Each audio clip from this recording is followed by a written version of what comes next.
Update muna nga tayo sa mundo ng basketball, partikular na sa PBA. Ito nga, breaking news, si John Amores hinatulan na ng GAB, samantalang si Justin Brownlee nakulangan nga ba ng suporta sa mga local players. Ngunit bago yan, pakipindot naman ang like, subscribe at ang notification bell para updated ka sa lahat ng aking ina-upload.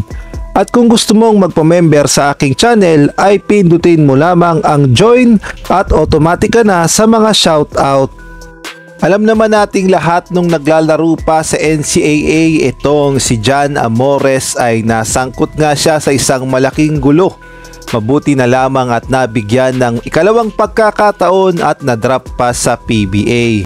At marami ngang nagsasabi noon na nagbagong buhay na talaga si John Amores at swerte talaga siya at nabigyan ng formal na kontrata sa Northport Batangier at naging maayos naman ang kanyang pakikisama sa kanyang mga teammates sa PBA. Kaya nga lang ay bigla na namang pumutok ang isang matinding balita at involved si John Amores.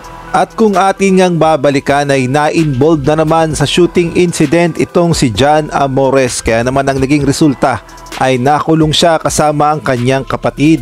At pansamantalang hindi muna sana makakapaglaro sa PBA, kaya naman itong si John Amores ay naglaro muna sa mga ligang labas. Ngunit ito nga, breaking news, kakapasok lamang ng balita, naglabas na ng hatol ang GAB patungkol nga dito kay John Amores at ang matindi ay tuluyan na ngang tinanggal ang kanyang lisensya sa paglalaro ng basketball. So ibig sabihin hindi na nga makakapaglaro ng basketball itong si John Amores sa mga professional basketball league kagaya na lamang ng PBA, MPBL at kung ano-ano pang professional basketball league. Ayan na nga naging hatol ng GAB dahil matindi nga ang kanyang ginawa dahil siya nga ay namaril. At kung kayo naman ang tatanungin, sa tingin nyo, tama lang ba ang naging hatol kay John Amores na tanggalan na ng lisensya sa paglalaro ng basketball? Maaari kayong magbigay ng komento sa comment section. Samantalang bago tayo magpatuloy, shoutout muna kay Marlo Bungalbal, Salvatores, Catherine Vigilla, Jobel Orot, Kuya Moto TV, Jamie Amadar at kay Marcelino Junior Cruz. Isang malaking shoutout din kay Chodoro Alonso, Kilas John Lloyd C, Edmond Cubal Sopnet, Ronald Berbosidad, Jenna Domingo, Tirso Maceda Tirs, Mario Martir. Samantalang marami naman ang nagsasabi na tila ba'y nakulangan ng suporta sa mga local players itong si Justin Brownlee na siya halos ang kumamada kontra sa Converge. Nagkaharap kasi kahapon ng Converge at ang Barangay Ginebra. At masasabi nating napaghandaan talaga ng todo ng Converge ang posibleng gawin ng Barangay Ginebra, kaya naman naging advantage din iyan at uminit pa itong si Stockton. Ngunit kung atin niyang titignan ang scoring ng Barangay Ginebra sa mga players ay masasabi nating nag-effort din naman ang mga players ng Barangay Ginebra.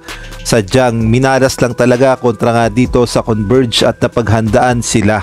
At natapos nga ang laban sa final score na 98-91. 7 points lang naman ang kinatalo ng Barangay Ginebra. Ang pinaka-importante naman sa lahat ay bumabalik na ang lakas ni Justin Brownlee at muli na siyang nagpaparamdam. Hindi nga gaya nung una sa mga huling laro o sa mga naunang laro ng Barangay Ginebra ay medyo maalat itong si Noy P. Ang good news naman kontra nga sa Converge at gay na rin sa Terra Firma ay bumalik na ang lakas ni Justin Brownlee. Kaya naman paniguradong babawi naman ang Barangay Ginebra sa susunod nilang laban.